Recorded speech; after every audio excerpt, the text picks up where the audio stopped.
नमस्कार, शाम के 6 बज चुके हैं और आप देख रहे हैं रणक्षेत्र। मैं सुदर्शन न्यूज पे आपके साथ हूं शिवम दत्त मेहता और आज का मुद्दा हर एक हिंदू को झकझोर देने वाला है। दरअसल इंग्लैंड के वेम्बली से एक मामला सामने आया है जहां पर 6 जनवरी को वेम्बलीज के शिव मंदिर में एक जिहादी ने चेहरा छुपाकर मंदिर में घुसने की कोशिश की। जब उसे वहां मौजूद भक्तों ने जूते पहनकर मंदिर में घुसने की वजह से वापस भेजने की कोशिश की तो वो दोबारा घुसा दूसरे दरवाजे से। मंदिर के अंदर वो घुसा और मंदिर की मूर्तियों को नुकसान पहुंचाने लगा। आपको बता दें कि यह पहली बार नहीं है जब विदेश में ऐसे किसी हिंदू मंदिर में हमले की खबर सामने आई हो। हाल ही में विदेश के स्वामीनारायण मंदिर में जिहादियों ने दीवार तोड़ दी थी और अभद्र टिप्पणियां दीवारों पर लिखी थी। कई बार खालिस्तानियों के द्वारा भी ये कर्तव्य किया जाता है सब कुछ, और ये दिखता है कि विदेशों में हिंदू संस्कृति, हिंदू विचारधारा और भावनाओं का सम्मान तो दूर, सुरक्षा भी नहीं दी जाती। एक तरफ जहां लोग ऐसे आए दिन हो रहे कांडों से परेशान हैं, हमलों से परेशान हैं, वहीं दूसरी तरफ पुलिस इन मामलों पर कोई सख्त कार्रवाई करती नजर नहीं आ रही है। इन्हीं मुद्दों पर बात करेंगे, हमारे साथ एक्सपर्ट्स भी पैनल में जुड़ेंगे, पर उससे पहले हमारी ये खास रिपोर्ट देखिए और मामले की गंभीरता को समझिए।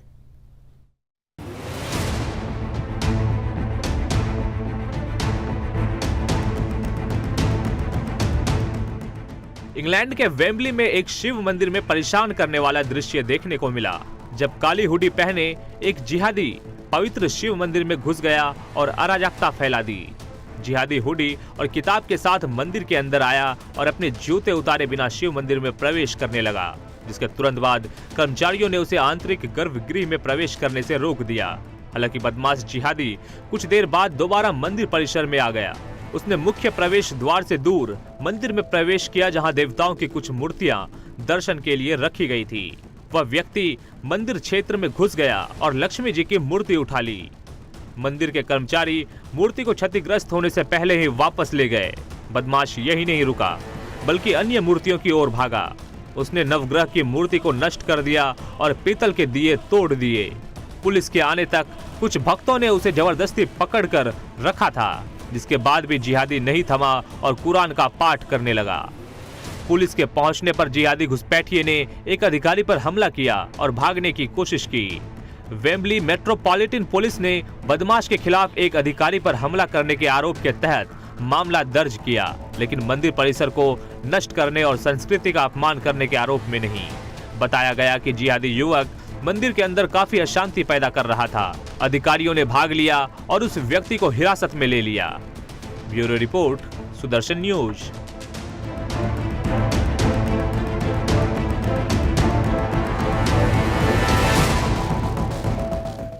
तो आपने इस व्यक्ति की तस्वीर देखी, ये सर को ढके हुए हुडी पहन के ये व्यक्ति अंदर घुसा और इसने जूते तक नहीं उतारे थे।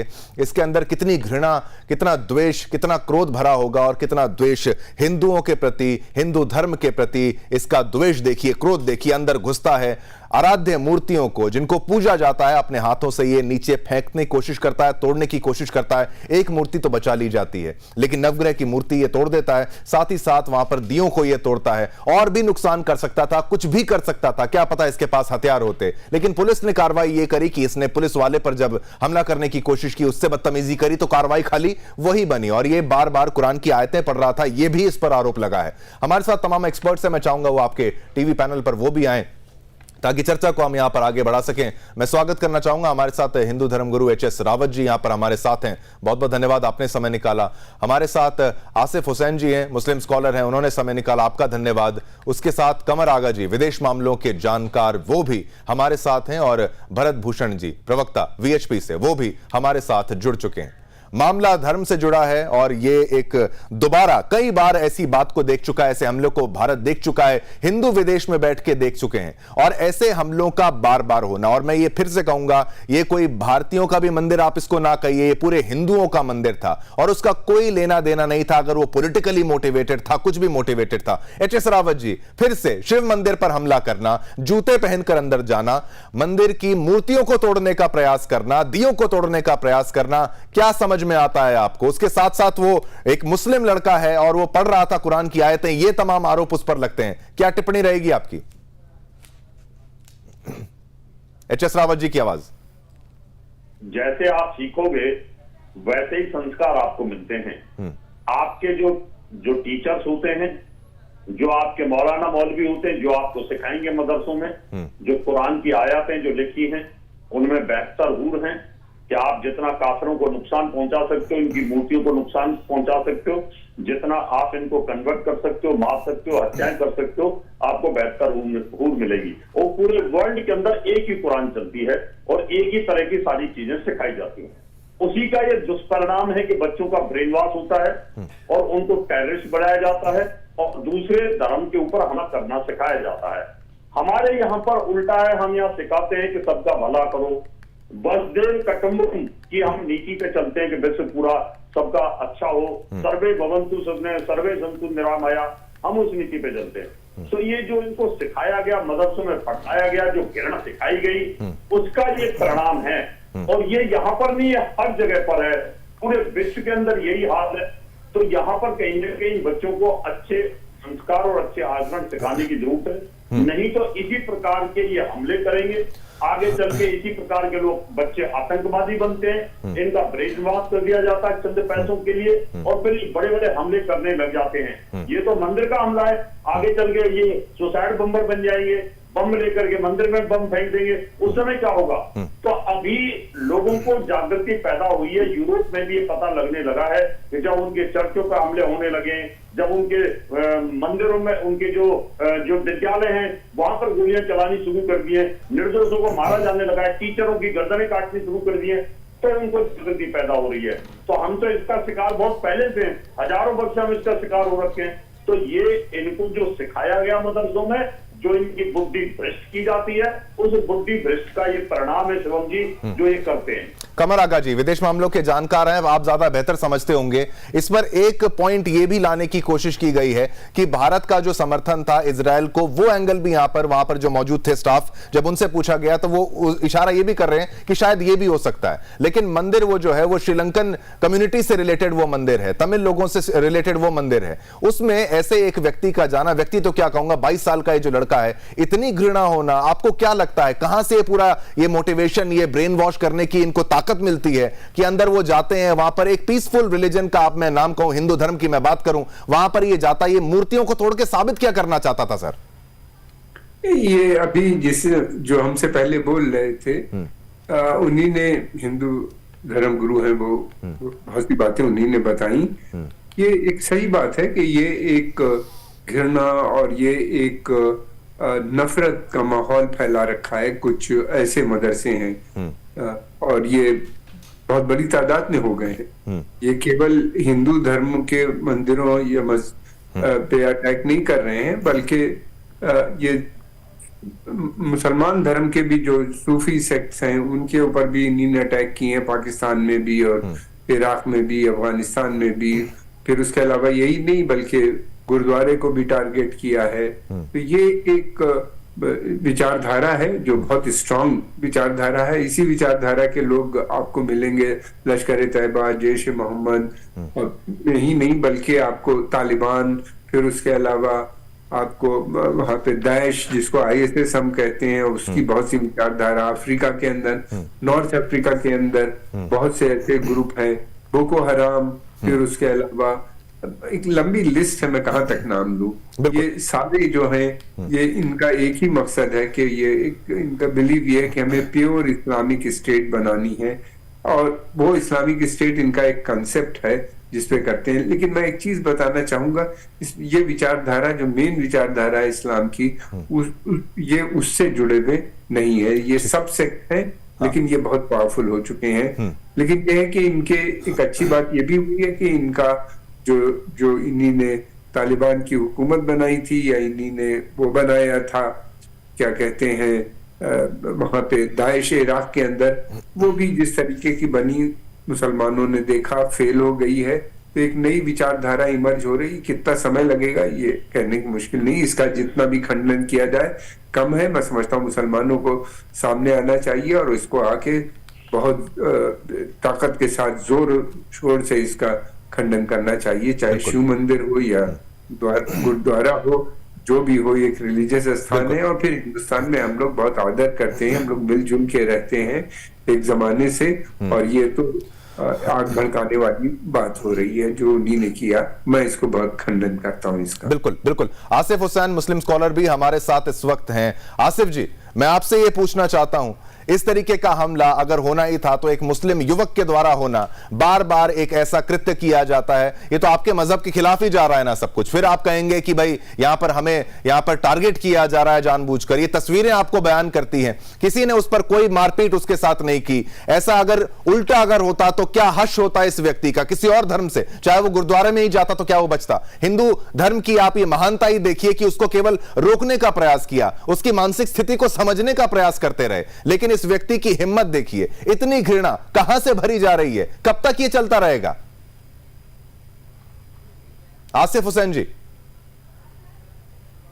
ठीक है, आसिफ हुसैन जी को हम यहां पर दोबारा जोड़ने की जो कोशिश है वो यहां पर करते हैं, लेकिन तब तक ये जो भरत भूषण जी, आपसे मैं अगर ये पूछना चाहूं, अगर उनका ऑडियो सही है, भरत भूषण जी, इस तरीके का हमला बार बार होना, वीएचपी एक ऐसी ऑर्गेनाइजेशन है जो केवल भारत में नहीं है, विश्व भर में मौजूद है, ऐसी खबरें तमाम आती हैं, तो ऐसी सिचुएशन में आप उसको टैकल कैसे करते हैं? क्या कोई ऐसा प्लान नहीं है, कोई ऐसा कोई रिएक्शन का तरीका नहीं है?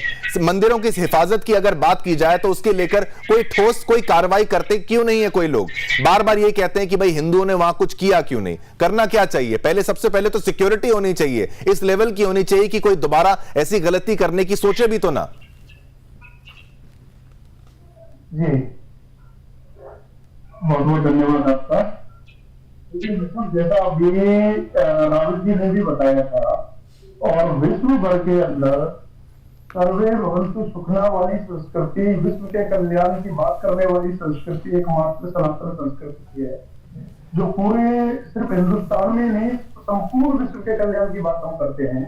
और इस प्रकार का कृत्य होना कि मंदिरों के अंदर देवी देवताओं का अपमान करते हैं, और कोई गैर हिंदू व्यक्ति आ सकता है हमारे मंदिरों में, ऐसा कहीं वो नहीं है।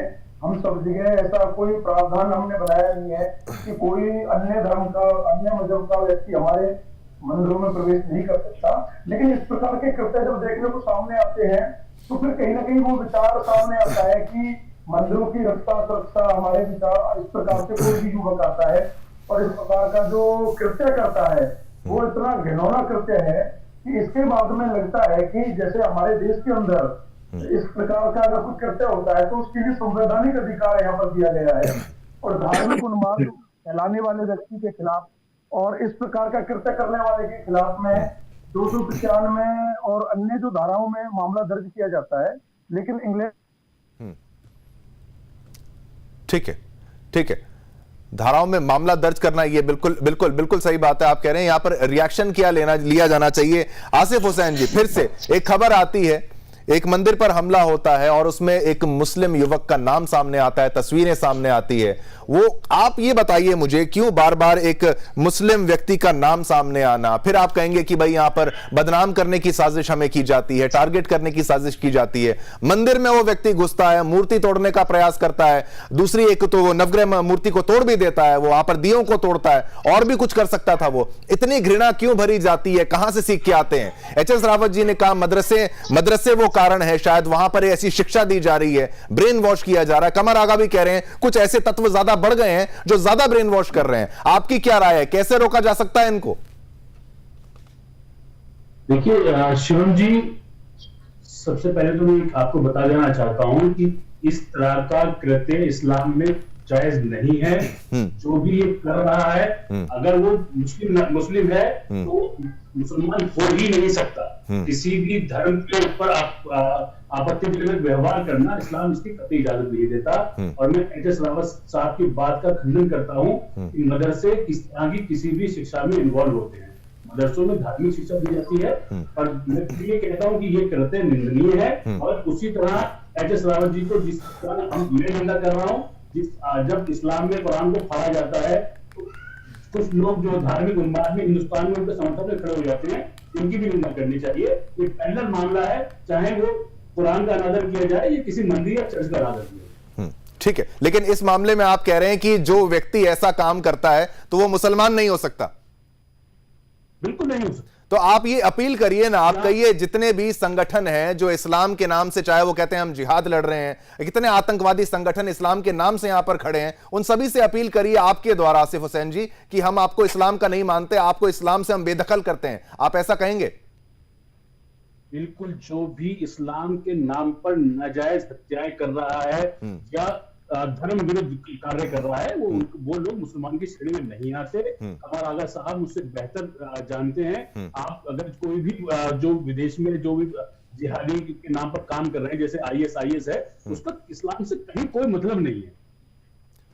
अगर उसका सिर्फ गूंज से वो गुंडे हैं, वो इस्लाम को बदनाम कर रहे हैं और इस्लाम में ऐसे व्यक्ति का कोई स्थान नहीं। पर आसिफ हुसैन जी, वही तो बात है ना, इस्लामिक स्टेट उसका नाम है, तो आप इससे बच कैसे सकते हैं? आप बार बार, अगर वो इस्लाम का इस्तेमाल कर रहे हैं, वो उसी का सहारा लेकर इतना कट्टरपंथ उन्होंने कर रखा है, जरा सा विद्रोह किया वो बम धमाका कर देंगे, हमला कर देंगे। तो विरोध उस स्तर पर हो रहा है कि नहीं हो रहा है? सर इस्लामिक स्टेट नाम से कोई मुसलमान नहीं हो जाता। देखिए, मैं फिर ये दोबारा दोहरा रहा हूं कि इस्लाम का नाम लेकर कोई भी ऐसा कृत्य करता है या किसी मानव की हत्या करता है, इस्लाम में यह आता है कि किसी निर्दोष व्यक्ति की हत्या पूरी मानवता की हत्या है। हमारे ईशदूत अंतिम पैगंबर मोहम्मद सल्लल्लाहु अलैहि वसल्लम ने यही शिक्षा दी है कि मानवता, प्यार, धर्म का हमें आदर करना है। हम सबका आदर करते हैं और कोई भी व्यक्ति अगर मुसलमानी नाम रखकर या इस्लाम का नाम लेकर किसी की हत्या करता है, वो धर्म विरुद्ध है। ऐसा व्यक्ति मुसलमान नहीं। आसिफ हुसैन जी, एक तरफ तो आप ऐसे धर्मनिरपेक्षता की बात करते हुए ये बात सामने रख रहे हैं कि वो इस्लाम का हिस्सा नहीं है, लेकिन ऐसे बहुत से लोग हैं जो वो काम कर भी देते हैं जो इस्लाम के विरुद्ध हैं, लेकिन फिर बचाव में भी बाकी मुसलमान भी खड़े होते हैं। HS रावत जी, इन्होंने आप पर आरोप लगाया कि ऐसा कुछ भी मदरसों में नहीं सिखाया जाता, लेकिन बार बार आरोप तो ये लगता है कि भाई मस्जिद कहीं पर इन्वॉल्व है, मदरसा कहीं पर इन्वॉल्व है, डायरेक्टली इनडायरेक्टली, खुले में चाहे ना आए, आरोप तो लगते ही रहते हैं ना। देखो शिवम जी, आसिफ जी अपनी तरफ से अच्छी बात कर रहे हैं और मैं उनको बताना चाहता हूं। देखिए, मक्का के अंदर 360 मूर्तियां थी और 360 मूर्तियों को मोहम्मद साहब ने तोड़वाया था। ये इतिहास है और ये इस्लामिक इतिहास है। कोई मैं अपनी तरफ से नहीं बोल रहा, मैंने भी कहीं पढ़ा है, मैंने भी कहीं सुना है। वो 360 मूर्तियां सारी देवियों की थी और उन्होंने कहा है कि मुझे पसंद नहीं, उन सबको तोड़वा दिया। और जब सबको तोड़वा दिया तो उसके पीछे 28 कुरान की आयातें हैं जो वसीम रिजवी ने सुप्रीम कोर्ट में केस किया था। उन्होंने कहा ये जो 28 आयातें हैं इनको हटा देना चाहिए कुरान में से, और उन्होंने धर्म परिवर्तन करके हिंदू धर्म को अपना लिया था।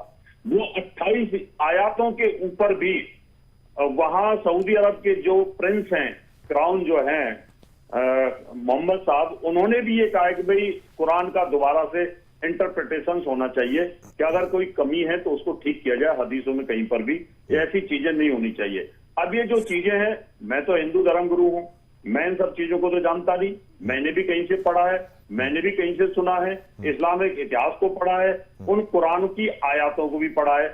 कुरान भी मेरे पास है और कुरान की वो आयात भी मेरे पास यहाँ पर रखी हुई है। तो कहेंगे तो मैं उनको सुना दूंगा, लेकिन फिर यही है कि आसिफ साहब ये कहेंगे कि आपने कौन से राइटर की किताब ले ली है, आपने कुरान कौन से राइटर की ले ली है, ये तो RSS का राइटर है, ये तो BJP का राइटर है, तो फलाना है। मैं उस विषय पर बहस नहीं करना चाहता, लेकिन ये सच है कि 360 मूर्तियां कभी सऊदी अरब के अंदर वही मक्का पे होती थी, उनको तोड़वाया गया था। और ये भी सच है कि अफगानिस्तान के अंदर शरीयत को लाने के लिए बौद्ध धर्म की सबसे बड़ी मूर्ति थी, जब वो नहीं टूटी तो उसमें विस्फोटक लगाकर इसको तोड़ दिया गया। ये भी सच है। तो आप इन चीजों को झुटला तो नहीं सकते। कहीं ना कहीं ये इतनी कट्टरता भी उचित नहीं है कि आपने सलमान रश्दी को जाके कहां पर उठा करके मारा, आपने चार्ली एब्दो, खाली मोहम्मद साहब का एक कार्टून, इतनी फ्रीडम भी नहीं है कि एक कार्टून उन लोगों ने बनाया, उस पर 12 लोगों को आपने जान से मार दिया। तो मुझे ऐसे लगता है इतनी कट्टरता ये इस्लाम के अंदर कौन सिखाता है कि 16 जो प्लेन के पायलट बनाने में कितना खर्चा आता है, उन पायलटों का ब्रेन वॉश करना, 9/11 का हमला कर देना, इतनी कट्टरता कौन सिखाता है इनको? वो भी तो कहीं ना कहीं इस्लाम के मानने वाले लोग थे। तो आसिफ भाई, सच्चाई को एक्सेप्ट करने में कोई बुराई नहीं है। अगर हमारे हिंदू धर्म में कोई कमी होती है, हम खुल के टीवी पे बोलते हुए इसका विरोध करते हैं और इसको रोकना चाहिए। तो आप लोगों को भी, अगर इनका नाम अगर इस्लामिक नाम है और ये उससे जुड़े हुए लोग हैं, तो बदनाम तो इस्लाम ही हो रहा है ना। कि आप छोटे छोटे बच्चों की हत्याएं करवा देते हैं, आप अटैक करा देते हैं। इजराइल के अंदर कैसा जघन्य कांड आपने कर दिया। अभी आर्मी के लड़ाई के रूल होते हैं, पूरे नेशनल यूएनओ के अंदर के रूल बने हुए हैं कि किस प्रकार से आर्मी लड़ेगी, किस प्रकार से युद्ध होगा, क्या होगा। लेकिन आप अचानक आतंकवादी इतने जघन्य हमला करते हैं। ये मुझे लगता है कहीं ना कहीं इस्लाम ऐसी शिक्षा तो मोहम्मद साहब ने नहीं दी होगी, क्योंकि मोहम्मद साहब विद्वान थे, और अगर विद्वान थे तो वो ऐसी शिक्षा क्यों देंगे। फिर कौन फॉलो कर रहा है इन सब चीजों को? कोई ना कोई तो है ना कहीं ऐसी चीजें कि जो इनका ब्रेन वॉश करती हैं। और ये इस तरह की, अब चलो हिंदू धर्म की बात छोड़िए, आप पाकिस्तान की बात कर लिए, अहमदिया मस्जिदों पर किस प्रकार से आप अटैक करते हैं, शियाओं के साथ आपने क्या व्यवहार कर रखा है, आपने इराक के अंदर क्या कर रखा है, यहाँ पर देख लिए। तो ये सब चीजें ना आपको कहीं ना कहीं कंट्रोल करने की जरूरत है। आप इनको रोकिए, इससे आपका इस्लाम बदनाम हो रहा है। और अब हिंदुस्तान की अगर बात करें तो आज जम्मू कश्मीर में क्या किया आप लोगों ने? क्या वो इस्लाम के लोग नहीं थे? मस्जिदों से जम्मू के दिन नमाज पढ़ने के बाद आपके फरमान जारी होते थे कि यहाँ से हिंदू छोड़ दो, धर्म परिवर्तन कर लो, नहीं तो यहाँ खाली कर दो, मार दिए जाओगे। और किस तरह से वहां पर पोस्टर देके, ये तो हमारे सामने की बात है ना, हमने ये सब चीजें न्यूज सुनी और सब देखी है। तो इसलिए इन सब चीजों पे आपको गौर करने की जरूरत है कि गलती कहां हो रही है आप लोगों से। बिल्कुल ठीक है आसिफ हुसैन जी, बार बार यही बात कही जा रही है, आप कह रहे हैं सब कुछ बेहतर है, इसकी इजाजत नहीं दी जाती, हमारे यहां पर कहीं ऐसा कुछ लिखा नहीं है, लेकिन उसी का मैनिपुलेशन, क्या कहेंगे, मिस इंटरप्रिटेशन किया जाता है, क्या गलत उसको पढ़ाया जाता है, गलत शिक्षा, उसका इंटरप्रिटेशन की गलती में इसको, उसका जो अर्थ निकाला जाता है वो गलत इनको सिखाया जाता है, उसके आधार पर इतना कट्टर बना दिया जाता है। क्योंकि जो उन्होंने बातें कही हैं, जो तमाम आतंकवादी बनते हैं वो आपके मजहब का ही सहारा लेकर तो बन रहे हैं, उसका विरोध और कैसे करेंगे? कोई ऐसा कोई आपके पास प्लान है क्या, फुल प्रूफ प्लान, कि भाई इसको आप तोड़ ही नहीं सकते, इसके जरा उसका मिस इंटरप्रिटेशन हो ही नहीं सकता है? आसिफ हुसैन जी देखिए, मैं श्री एस रावत जी बैठे हुए हैं, उनकी बातों का 1 बाय 1 मैं जवाब देना चाहूंगा। सबसे पहले तो कुरान में किसी अमेंडमेंट की जरूरत नहीं है, कुरान पूर्ण ग्रंथ है, और किसी सऊदी अरब के किंग ने कहीं ये नहीं कहा कि कुरान का रिफॉर्म होना चाहिए। ये शायद उनको गलत जानकारी है। वसीम रिजवी क्या है उन पर मैं यहाँ बात नहीं करना चाहता, वो बात रहने दी जाए, वो बेहतर है। दूसरी बात कही कि हिंदू मंदिर तोड़े गए, बामियान में तोड़े गए, तो आपको ये भी बताना पड़ेगा कि बौद्ध मंदिर कितने तोड़े गए। जो आप बादशाह जो किंग रहे पीयूष मित्रा, उन्होंने 400 से ज्यादा बौद्ध विहारों को तोड़ा। खुद अभी जो एक मंत्री रह चुके हैं बीजेपी के, वो बीजेपी छोड़ चुके हैं, मैं नाम नहीं लेना चाहता, आजकल समाजवादी में हैं, उन्होंने क्या क्या इल्जाम लगाए हैं हिंदू राजाओं पर कि उन्होंने बौद्ध विहारों को किस तरह। मैं ये कह रहा हूँ, आपने अफगानिस्तान में बौद्ध की सबसे बड़ी मूर्ति को तोड़ा ना, क्या दिक्कत दे रही थी वो मूर्ति आपको? आपने बम्बों से आसिफ हुसैन जी, वो बात आप कह रहे हैं, आप दिक्कत दे रही थी। ठीक है, एच.एस. रावत जी की बात ये बिल्कुल सही कि अफगानिस्तान में बौद्ध धर्म की जो मूर्ति थी इतनी बड़ी, उसको किस तरीके से उड़ाया गया, उसका दृश्य तो आपने भी देखा होगा ना। उसमें क्या वहां पर भी हिंदू थे जिन्होंने बौद्धों के साथ कुछ किया, और ये इंटरप्रिटेशन ही पूरा कंफ्यूज करने वाला है लोगों को, उस पर आप बताइए ना। इंटरप्रिटेशन कंफ्यूज करने वाला नहीं है। देखिए, जो सत्ता के मद में होता है वो गलतियां करता है। आप सिर्फ मुसलमानों की बात क्यों करते हैं कि मुसलमानों ने कोई मंदिर तोड़ दिया, या मुसलमानों ने हिंदुस्तान में किस तरह से नहीं, आपने खुद ही तो कहा जो सत्ता के मद में होता है वही गलतियां करता है, वही गलतियों को तो सुधारने की बात हम कह रहे हैं, मैं कह रहा हूं, वही गलतियों को सुधारने की बात तो कर रहे हैं आसिफ हुसैन जी। जितने भी हिंदुस्तान में बाबरी मस्जिद को किस तरह तोड़ा गया ये भी आपने और हमने नहीं, ठीक है। उसके अलावा ये जो आसिफ हुसैन जी, उससे पहले बाबर ने जो किया, ठीक है, बाबर ने जो किया वो ठीक था क्या? बाबर ने जो किया वो क्या ठीक था? आसिफ हुसैन जी, बाबर ने जो किया, औरंगजेब ने जो किया, वो तोड़फोड़ सही थी क्या? शिवम दत्ता जी, बात पूरी होने दीजिए। अब बिल्कुल पूरी होने दीजिए, चाहिए बिल्कुल, लेकिन आप ये कह रहे हैं कि भाई उसको तोड़ा, उसको नहीं तोड़ा। आप सलमान रुश्दी की बात करते हैं, मगर एमएफ हुसैन के साथ हिंदुस्तान में क्या हुआ? नहीं, एमएफ हुसैन आदमी ठीक नहीं था। एमएफ हुसैन ने क्या गलतियां की वो आप भी जानते हैं ना, वो किस तरीके की वो पेंटिंग्स बना रहा था। आसिफ हुसैन जी, आप एक्सेप्ट करेंगे क्या? गलत अगर वो तस्वीरें बनाएगा एमएफ हुसैन, आप एमएफ हुसैन को सपोर्ट करते हैं? नहीं, मेरी बात सुनिए, अगर मैं उसकी निंदा करता हूं, उस व्यक्ति की निंदा करता हूं जो किया, अगर आपको भी तो बैलेंस होना पड़ेगा। नहीं, ठीक, क्या मार थोड़ी ना दिया उसको, एमएफ हुसैन को मार थोड़ी ना दिया गया यहाँ पर। आप कितनी, आपकी आपत्ति, शिवम दत्ता जी देश छोड़ना पड़ा। नहीं, ठीक हुआ, बिल्कुल ठीक हुआ। वो इस देश में रह रहा है जहां पर हिंदू बाहुल्य है। आप ये बात देखिए, देखिए आसिफ हुसैन जी, आसिफ हुसैन जी, आसिफ हुसैन जी, अगर पाकिस्तान हो, अगर पाकिस्तान हो, सऊदी अरब हो, वहां पर जो भगवान है, जो ईश्वर है, जो अल्लाह है, उनके बारे में कोई गलत बोल के रह सकता है क्या आसिफ हुसैन जी? आप देखिए, मुझे पाकिस्तान से कोई मतलब नहीं, कोई भी, चलिए आप दूसरे देश का नाम ले लीजिए। आप एमएफ हुसैन को सपोर्ट करेंगे क्या साहब?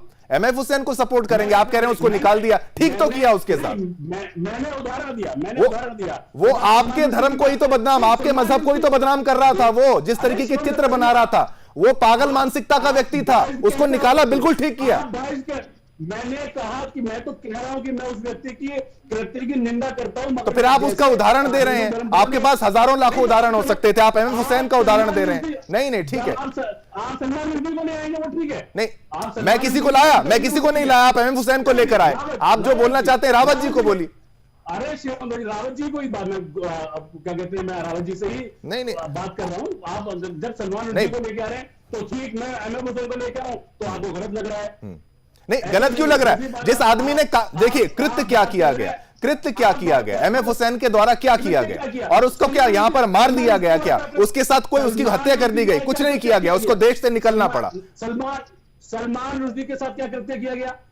सलमान रुश्दी ने क्या कृत्य किया? आप उसको जायज ठहराएंगे क्या? एक व्यक्ति जो अंतिम इजदूत के बारे में गलत बात करता है, आप उसको जायज ठहराएंगे क्या? हम किसी को जायज नहीं ठहरा रहे हैं। आप एमएफ हुसैन की आप जिक्र कर रहे हैं एमएफ हुसैन का। मैंने सिर्फ बैलेंस किया सरकार। मैंने आपको उदाहरण दिया कि आप जिस तरह से आप उसको हीरो बना रहे हैं सलमान रुश्दी को, अगर आप सलमान रुश्दी की बात करते हैं तो आपको एमएफ हुसैन की बात करनी चाहिए। दूसरा, अगर आप बात करिए मस्जिदों से और मदरसों से आतंकवादी निकलते हैं, तो अभिनव भारत के मठों से भी कौन निकला, ये पूरी एटीएस की रिपोर्ट आपके सामने है। बात सही कीजिए, देखिए जो गलत है वो गलत है। कमर आगा जी, कमर आगा जी कुछ यहाँ पर कहना चाहते हैं। कमर आगा जी बोलिए। लेकिन ये आपने जिक्र, आपने उस पूरी डिबेट को एमएफ हुसैन पर अगर घुसाने की कोशिश करेंगे वो गलत हो जाएगा। कमर आगा जी, आपका पॉइंट ऑफ व्यू। मैं केवल इतना कहना चाहता हूँ, ये तू मैं से कोई मसला हल नहीं होगा। ये एक बड़ी समस्या मुसलमानों के बीच में है, और ये कोई आज से नहीं है, बहुत पहले से है ये समस्या। और इस समस्या में जैसे रावत साहब ने बताया कि मस्जिदों पे भी अटैक हो रहे हैं, शिया धर्म के, तो खास तौर से जितने कई हजार लोग वहां पे इराक में, अफगानिस्तान में और पाकिस्तान में आए दिन मारे जाते हैं। बम ब्लास्ट इसमें उसमें, वहां कोई हिंदू नहीं है लेकिन शिया है वहां पे, बहुमूल में है, उसके बाद भी वो मारे जाते हैं। ये एक समस्या है, इसका हमको समाधान ढूंढना पड़ेगा। रावत साहब जो कह रहे हैं बिल्कुल सही कह रहे हैं। इससे सिर्फ इस्लाम बदनाम हो रहा है, नंबर 1। और मैं ये बात, हुसैन साहब आप समझिए, जो प्रॉब्लम्स हैं उनको जब तक दूर नहीं होगी, ये बात करते हैं जिस तरह की जो बातें कर रहे हैं ये लोग, उससे कितना बड़ा नुकसान मुस्लिम देशों का हुआ है। 1-2 मंदिर तोड़ देने से किसी का नहीं हुआ, मुसलमान का बदनाम हुआ है। इंग्लैंड के अंदर जो बदनामी हुई होगी इस वक्त हमारे आपके धर्म के बारे में हुई होगी बदनामी, मंदिर के बारे में नहीं हुई होगी। हिंदुओं की कोई बदनामी नहीं हुई होगी। कि ये इस बात को एस्टैब्लिश करता है कि हम लोग बिल्कुल भी, हमें बर्दाश्त है ही नहीं, बिल्कुल ठीक है, डाइवर्सिटी की बात हम नहीं करते। और ये बात सच है कि सऊदी अरेबिया ने ये कहा है कि इंटरप्रिटेशन की जरूरत है। ठीक है, और उन्होंने बहुत से इस तरह विचारधारा के जो लोग थे उनको, वहां के उलमा को अरेस्ट किया गया है वहां पे। और उसके अलावा ये कि ये और भी देशों में इस तरह की बातें होनी चाहिए, इस तरह के मदरसों को बंद होना चाहिए। जिस तरह की मदरसे जिस तरह की बातें फैला रहे हैं, आज मुसलमानों के, इस्लाम के दुश्मन हर धर्म में, आपने इन मुसलमानों ने हर धर्म के खिलाफ लड़ाई छेड़ दी है, चाहे वो क्रिश्चियनिटी हो, चाहे वो हिंदू धर्म हो, चाहे वो बौद्ध धर्म हो। ये 3 मेजर दुनिया की जो रिलीजन है, इनके खिलाफ जिहाद छेड़ दिया गया है। ये एक समस्या है बहुत बड़ी। और ये लोग, 1 मिनट, ये बहुत बड़ी संख्या में नहीं है लोग, लेकिन चंद लोग जो होते हैं, इनके पास जो आर्म्स स्ट्रगल होती है ना, उससे पूरे शहर का, एक शहर का माहौल बदल सकते हैं। तो ये रोकना पड़ेगा, ये सोचना पड़ेगा। आप आलम दीन हैं, आप एक समझदार आदमी हैं, हम लोग को तू मैं नहीं, बल्कि इस पे गौर और फिक्र करने की जरूरत है कि किस तरीके से इस आइडियोलॉजी को रोका जाए, जिसने बहुत बड़ी संख्या में यूथ को अट्रैक्ट कर रखा है। और भी दूसरे तरीके हैं लड़ने के, बहुत तरीके हैं लड़ने के, बहुत सी समस्याएं हैं जिनको लड़ाया जा सकता है। मगर 21st सेंचुरी में या 20th सेंचुरी पार्ट में ये आर्म्स स्ट्रगल से कोई मसले हल नहीं होते। बिल्कुल बिल्कुल और ये जिहाद जो है, ये जिहाद से आप कुछ नहीं कर सकते, आप अपना नुकसान उठा रहे हैं। इसके खिलाफ बहुत से लोगों ने, उलमा ने बात भी की है। बिल्कुल। आसिफ हुसैन जी, अब आपके पास इसका क्या जवाब है? ये जो बात कर रहे हैं, जो जिक्र कर रहे हैं, कुछ लोगों ने पूरी ठेकेदारी ले ली है, पूरे मजहब का वो खुद को ठेकेदार, संख्या बहुत हो गई है और उनकी संख्या बढ़ती भी जा रही है। आसिफ हुसैन जी, उनकी संख्या जो बढ़ती जा रही है उस पर कोई चेक नहीं लगाता। कोई बाहर का, कोई दूसरे धर्म का व्यक्ति तो आपके धर्म के अंदर प्रवेश नहीं कर सकता, मजहब के अंदर प्रवेश नहीं कर सकता। जब कुछ खो जाता है, जैसे इस व्यक्ति ने अंदर घुस के मंदिर में तोड़फोड़ कर दी, या फिर कोई भी आतंकवादी घटना हो गई, फिर उसका ताल्लुक अगर आपके मजहब से आ रहा है, तो फिर कौन वहां पर आपके जिम्मेदार ज्यादा ठहराया जाएगा? आप एक मुस्लिम स्कॉलर हैं, आपकी जिम्मेदारी ज्यादा तय होगी ना। आप इतिहास को बार बार खोल रहे हैं कि मंदिर तोड़ा गया, वो किया गया, मस्जिद तोड़ी गई, वो तमाम बातें, लेकिन अब जो प्रेजेंट टाइम की बात ये की जा रही है, विदेश में भी बाकी धर्मों के साथ भी तो प्रॉब्लम चल रही है ना। उसमें खाली आप जिम्मेदार नहीं होंगे, वहां पर मौजूद लोग तो जिम्मेदार होंगे ना। मैं कमर आगा साहब मुझसे बहुत सीनियर हैं जी, बहुत ज्यादा पढ़े लिखे हैं, और मैं इनका बहुत सम्मान करता हूं। इनको जो जिनका जो लेवल ऑफ नॉलेज है वो शायद उतना मेरे पास नहीं है, मगर मैं बहुत सा सम्मान कमर आगा साहब की एक बात का जवाब देना चाहूंगा। आप प्लीज अदरवाइज नहीं लीजिएगा। कमर साहब, आप बहुत प्रबुद्ध और विद्वान व्यक्ति हैं कि आपने कहा कि मुसलमानों ने सभी धर्मों के खिलाफ युद्ध छेड़ रखा है। इसी तरह मैंने कहा कि इस विचारधारा के लोगों ने सबके खिलाफ जिहाद छेड़ रखा है। समय का अभाव। बिल्कुल आसिफ हुसैन जी, आप कंप्लीट करिए, समय का अभाव। जी, बस मैं बहुत शॉर्ट में कंप्लीट कर रहा हूँ। इसको इस तरह भी दिया जा सकता है कि मुसलमानों के खिलाफ मिडल ईस्ट में, आप मुझसे ज्यादा जानते हैं कि अमेरिका ने और यूरोपियन कंट्रीज ने मिडिल ईस्ट में कितने तबाही मचाई है। अगर वो लोग अपने सम्मान के लिए, अपनी रक्षा के लिए खड़े हैं, आप उसको जिहाद का नाम देकर वो जिहाद कर रहे हैं और उसको आप आतंकवाद करें, तो मैं नहीं समझता कि ये बात जायज होगी, क्योंकि पूरे मिडिल ईस्ट को यूरोप में बर्बाद कर दिया। ठीक है, आज फिलिस्तीन में समय का अभाव है। बहुत बहुत धन्यवाद, बहुत बहुत धन्यवाद, बहुत बहुत धन्यवाद। माफी चाहूंगा, समय का बिल्कुल अभाव है। मैं धन्यवाद करना चाहूंगा एच एस रावत जी का, हिंदू धर्मगुरु मेरे साथ थे। आसिफ हुसैन जी, मुस्लिम स्कॉलर, वो मेरे साथ थे। अमर आगा, विदेश मामलों के जानकार, और भरत भूषण जी, प्रवक्ता वीएचपी के, वो भी मेरे साथ थे। लेकिन अंततः इन्होंने जो बात कही कि भाई उनके साथ जो हो रहा है उसका विद्रोह करने का तरीका और भी हो सकता है, पर आप जब मजहब का चोला ओढ़ लेते हैं और तब विद्रोह करते हैं, आर्म्ड स्ट्रगल करते हैं, हथियार उठाते हैं, तो लोग मजहब को ही टारगेट करेंगे, और यही विरोध में जा रहा है। मैं शिवम दत्त मेहता, मुझे आज्ञा दीजिए। कल फिर एक नए बड़े मुद्दे के साथ आपके समक्ष पेश हो जाऊंगा। आज जो बड़ा मुद्दा हमने उठाया था लंदन में, यानी वेम्बली में कैसे शिव मंदिर के अंदर एक जिहादी घुस गया, जिहादी मानसिकता से ग्रसित एक कट्टरपंथी घुस गया और उसने मूर्तियां तोड़ने का प्रयास किया, और अब मामला सामने आ रहा है। मुझे इजाजत दीजिए, कल फिर एक नए मुद्दे के साथ आपके समक्ष पेश हो जाऊंगा। जय हिंद।